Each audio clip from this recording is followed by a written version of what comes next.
Bought my first house when I was, say, about 19 for $7,000. I've been hustling, doing everything I can to stack my money because I always kind of knew I was going to end up working for myself. I ended up buying the second house for like about $5,000. It was a piece of crap. Put about $15,000 into it. I mean, my last. I made a bunch of mistakes on that property. I pushed forward. Finally, I got it completed. Ended up selling that house for $45,000 after realtor fees, closing costs. I ended up getting a check back for about $39,000. And with that $39,000 is when I really started investing in real estate. And that's where the snowball effect started. It's gonna start with one will turn into two, and then you have a guy like me, 15 years later, I am where I am now.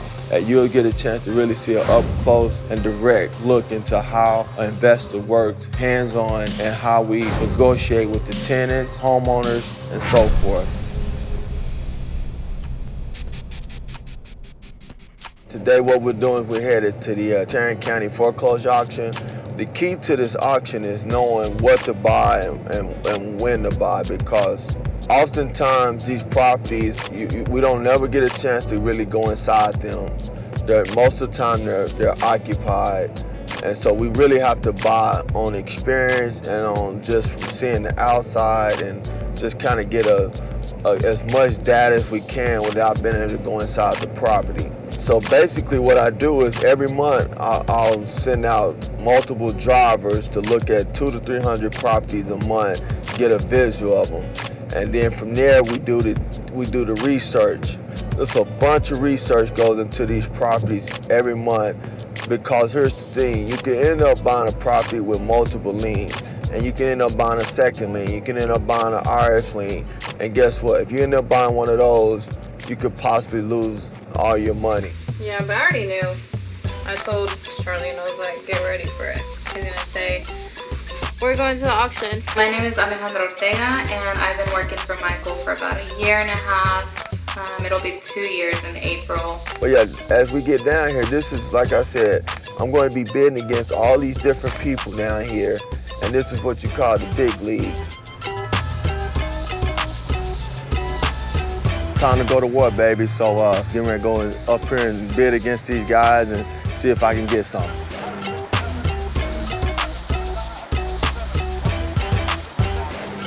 I'm a real estate assistant, ambassador's assistant, and property manager. Hey, you don't skip an auction. I was going to not go. The whole time I've been working here. I took some pressure off of you for a minute. Then I caught Not really, because we were working on the auction the whole time. For me to get prepared for these auctions, I have to prepare within 2 weeks ahead of time, and all of the paperwork needs to pass through me. I have to prepare 2 different spreadsheets as far as preparing them for the auction. They both have to have the accurate numbers down to the market value, his bid amounts, and definitely who's selling it. Been known Mike for 14, 15 years, and basically what I do is I buy and sell real estate. We got a lot of people out there, there's a lot of newbies out there to try to do things. There's a lot of people out there that been there for a while, but you know, they're not buying much. And then there's people like Mike and the crew, you know, we buy something every month. It's ugly. That's the only one? Didn't nobody get nothing? What did he get? $99,000. What was it worth? What we have? We had nothing on it, 110 on that. Okay. Sometimes you get frustrated when you get people out there just doing things that they're just playing a game. They're not even intend to buy something, they're just trying to run you up. 163.5. 64.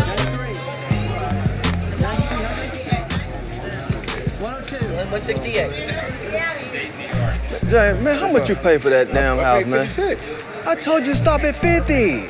End up had one situation with one of my guys where he bidding on the property, allows his emotions to get in the way. Man, it's a 3-bedroom. Man, you let your emotions get involved, man. And you up there telling the man you can't stop nobody from bidding. That's their money. Man, he didn't see that property at first. Man, how you know? Man, I know he didn't. He was looking at You can't, and if he ain't seen it, you can't stop him from bidding. How you gonna tell that man he can't bid on that house? I started bidding, and then later on, The second time I bid on it, someone else started bidding on it. Man, you paid, man, that house ain't but 2 bedrooms. It's on 2 bedrooms? I had to explain to him the house was smaller than what he thought it was and didn't have as many bedrooms. So unfortunately, you know, he had to give that one back. Man, that's why I'm trying to tell you to cut it off at 50. Okay. Oh, I didn't know that. James ended up getting stuck with the bill. So then he came to me asking me to, you know, for the money to go pay for this house. And I said, well, how much? I'll pay for this property, but if I end up losing on it, you'll eat the loss. Like, I'm gonna pay it, but if we end up taking a loss, it's coming out of your money, man. Come on, my money. Then he ran over to the trustee to cancel the sale because he realized that he had made an error. Well, you better go down. No, we don't want that. They're gonna charge you to the game. I ain't paying for making that mistake. I decided not to get the house, so I turned the bid down. I can't believe you can be all this stuff. I guess you could say I'm Mike's right-hand man. It's a 3-bedroom, 1 bath, which is, you know, not a good house for resale. I'm his, Carl, he'll do it, he'll get it taken care of. You at least want 2 baths in that neighborhood. He sends me over there at the last minute, and I'm having to bust the door down to see if there's a second bathroom. Man, the nastiest house you ever seen. I'm that guy. My job, man. I took both of those houses from looking shabby to looking nice. I do all that with Mike's money. And then he come by and just complain. But I'm, you know, whatever goes in there, that's all I'm doing, man. All the color coordination, getting it to the, you know, the final product. Headed over here in a little bit to check on John and see how he's coming. He's about 2 weeks behind. I like John. He's family, you know. Yeah, my brother-in-law, I mean, he's trying to find his way through. You know, he's trying to figure things out as we go. You know, hard worker, but man, he is slow. And at the end of the day, I mean, we got to get the job done. I mean, family or not.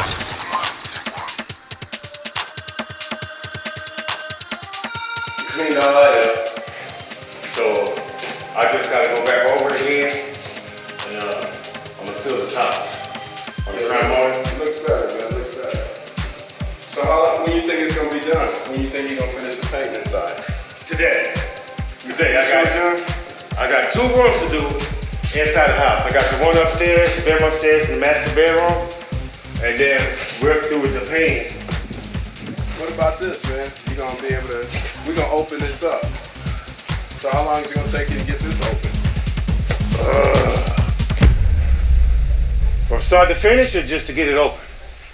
Yeah, we behind, man. I mean. Just to get this open?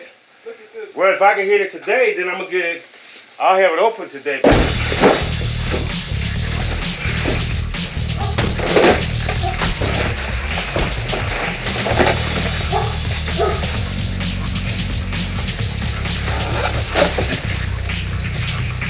Sometimes just don't know where his mind is. How long is it gonna take to finish the chimney right there?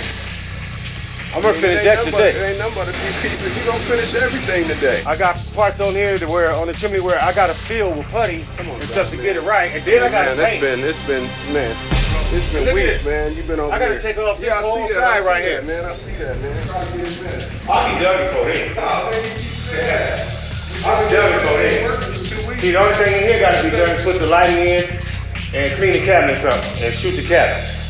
I mean, somebody could fall through there, man, and kill themselves. Ain't nobody here but me. If these two gonna fall through there, he gonna hurt his own self. What we gonna do about this, man? That's what I was telling you before. We got mold all up in there. It got to be cleaned out.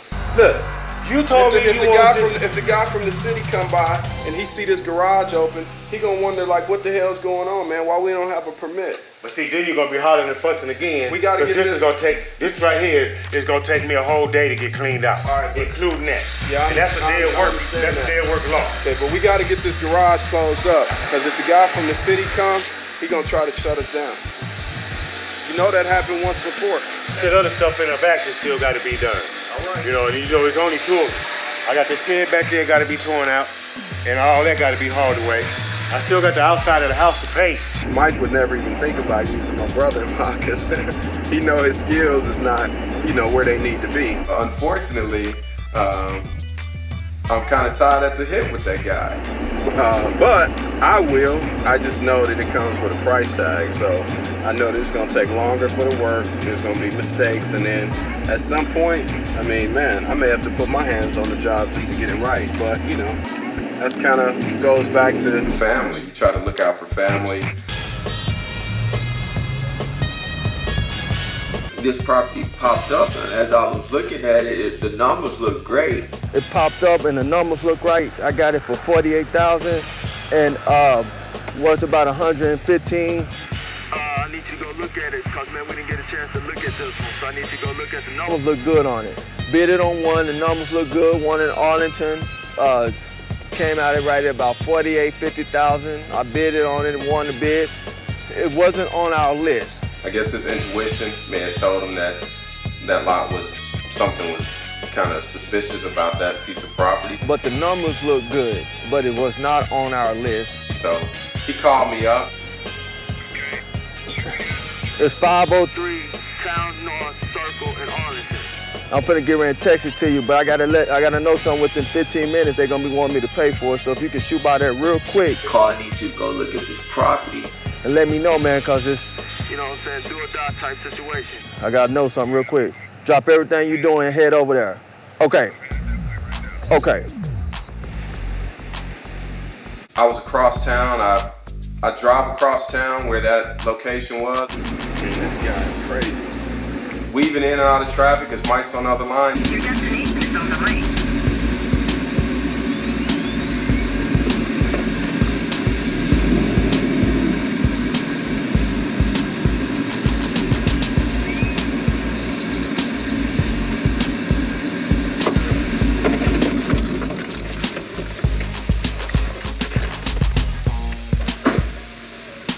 Yeah, I'm over here, Mike. Yeah, I'm at the location you gave me. I'm looking, it's 501 on one side. On the other side is 503, but I'm looking at a vacant lot, man.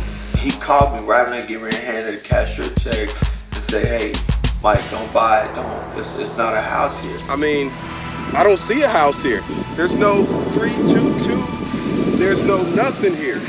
Go for 503, make sure you're at 503. Sure enough, there's nothing there. It's a vacant lot. There's 501 on the right side. 505 is on the left, but in the middle, there's nothing there. You sure? Yes. I would send you pictures. To make sure, man, because I done bid it like 50 grand on this property. You mean to tell me you already bought this lot and paid for it? Called, went and looked at it, sent me pictures, verified that it actually was a vacant lot. So it wasn't nothing there, and that's very rare that happens. And if you look on Google, the house is there. You look on Zillow, the house is there. The house is a nice house, would have made a great investment for 50 grand. Yeah, Mike, he bid it on a lot that was a lot. It wasn't a house there, so I saved him on that deal. So yeah, Mike, need some commission.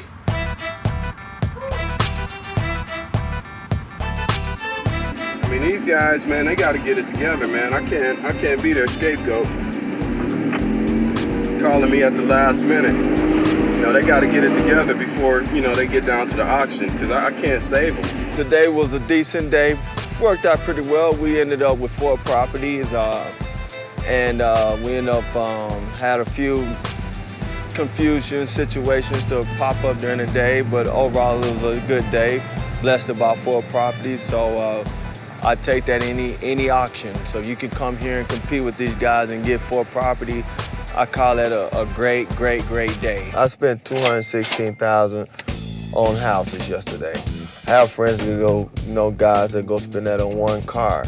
The good thing about what a house does for you, my properties will appreciate. The minute you buy that $200,000, $150,000 Benz or Bentley, it's going to depreciate on you at some point. The minute you drive it off the lot, you're going to depreciate at least 10-15%. So that's why I try and educate the people I know that have money.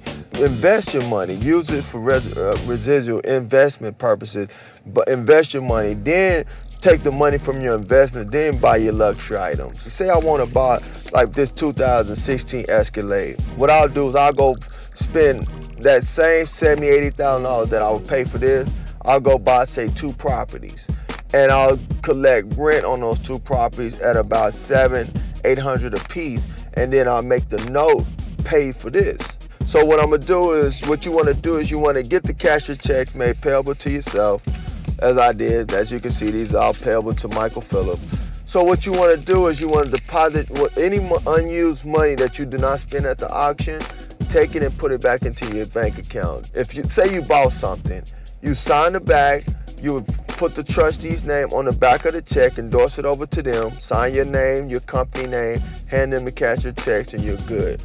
Say you don't buy anything, you simply take your cashier checks back to the bank, payable to yourself, put not used for purpose intended, deposit it back into your account, and wait for next month to use the funds again. We're gonna go buy a couple more properties that I bought a few months back, just so you can see the stages of where they're at and how far along we came with those. I started in the hood. The first property I actually bought, I paid $7,000 for. I didn't know anything about the owner finance business. I was buying it for a rental purpose. I was 19 years old when I bought that property. I held the note for like 3 months, paid me somewhere about $300-400 a month for 3 months. The highest offer I ended up getting was about $14,000. So mind you, I've already had this note for 3 months, made about $300 a month on each month, and also the buyer ended up giving me like $2,000 down. So right now, I done collected about $1,000 in payments and about $2,000 down payment. I only had invested $7,000, so right there I'm at about $3,000 of my money back within 90 days. Ended up selling my note.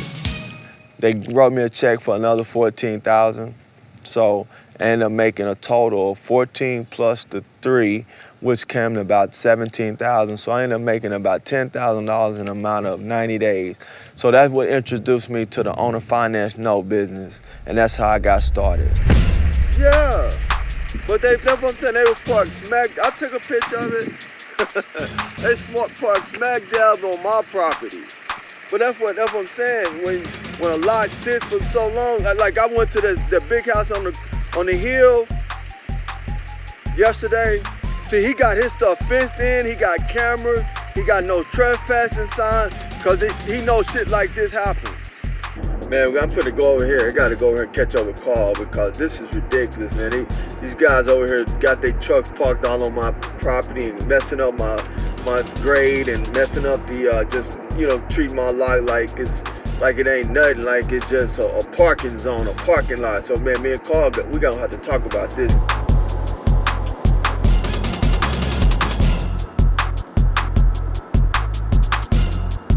It kind of frustrated me when I seen those trucks parked on the lot and they just kind of using my lot as a parking lot and messing up my grade. Just spent all this money on this excavation work and man, I'm trying to do the best I can in this situation, Mike. I mean, I got other jobs going. I'm trying to make money, man. I got bills to pay. I always believe in taking care of my people. If it's a money thing, let's sit down and talk and get this thing figured out. But I want to put a check in your pocket and get you going. I can't reach you, then I go by the properties that we've got going, projects, and man, you said you ain't been there in a few days, and I'm like, man, you're lying. Good. Huh? No lights yet? Okay, when Carl no bringing no lights. I'm coming. Huh? What? Carl, what? Man, you're lying. I done seen Manuel 3 or 4 times this week. How many days, Carl? 1. This week? 1 day? Yeah. 1 day, Carl. Monday don't come. Monday come or no? You. Manuel is telling telling a lie. Yeah, I don't know what. I call him right now. Manuel is lying to you. I know. I done been over at Turf Club at least 3 or 4 he days was like, this man, week. He was like, he didn't know what lights to put in the living room. man, He you- didn't know man, what to you're do full with of these it, man. electrical switch up. But no, Carl, here's the thing, man. I mean, you know, we've been doing business a long time and everything, and I want to just keep everything going. But I just want to make sure me and you stay on the same page, and that. I hear you know, saying so- that. I hear you saying that. But man, if you really wanted to get at me and put a check in my hand, you would have did it. You didn't have an issue cutting the white boy a check. Right. You cut him a check with no problem. That's what made me. That's what I'm. That's Man, I'm why- sitting here. I ain't seen no But check. see, that's why I called you that same day, telling you, Carl, let's get together on me and your end. How many times have I said that to you? Carl, let's get together. You said Me it- and you you, said let's it get a few- together. you said it a few The times. white boy came, when I said that to him, he met me, I waited on me an hour before me to get to a location. He ain't even put in a day's work. That's what I'm And telling he done you done paid him. I've been running around for months for you, man, working on these plans, agree. putting in work. Well, can we get that done, you know what I'm saying, today, man? Well, I can cut your check. I can't do it today. Why, man? Look at, man, it's already 3 o'clock, man. I gotta go meet the framer, lock him in. Oh, man. I gotta get to Dallas, get back. Man, what about tomorrow, man? 'Cause I want to get you locked in, Clark. I can't have this, man. I can't have this, man. I can't have my houses sitting and stuff, and they looking for you, and my contractors, my subs is kind of lost because they looking for you for direction and guidance, and then my lots is sitting and stuff because, man. Monday, man, let's do it on Monday. Let's get down to some serious business on Monday. Man, you ready to lock in on this, man, and Yeah. make this a priority? I'm ready to do that. All right, let's do it. I'm ready to do that. Let's do man. it on Monday, man. That's No excuses. excuses. No excuses. Let's handle that. All right. Man, I've been working for Mike for months on this project, and he ain't, once really truly sat down and act like he appreciated what I've been doing for him and really wanted to pay me. I mean, it really rubs me the wrong way that, he tries to get everything he can get out of me without paying me. But then somebody else come into the scene, the new white dude that's in on the project, and he pays him right away. I just, it just really pisses me off, man. Yeah, man, me and Carl had that much needed conversation, man. We really needed to get that stuff worked out because, I know they always complaining about money, but at the same time, if I'm happy, I'm gonna make sure everybody else is happy. But if I ain't getting the work done that I need to get done, then how can I pay you when I can't even catch up with you?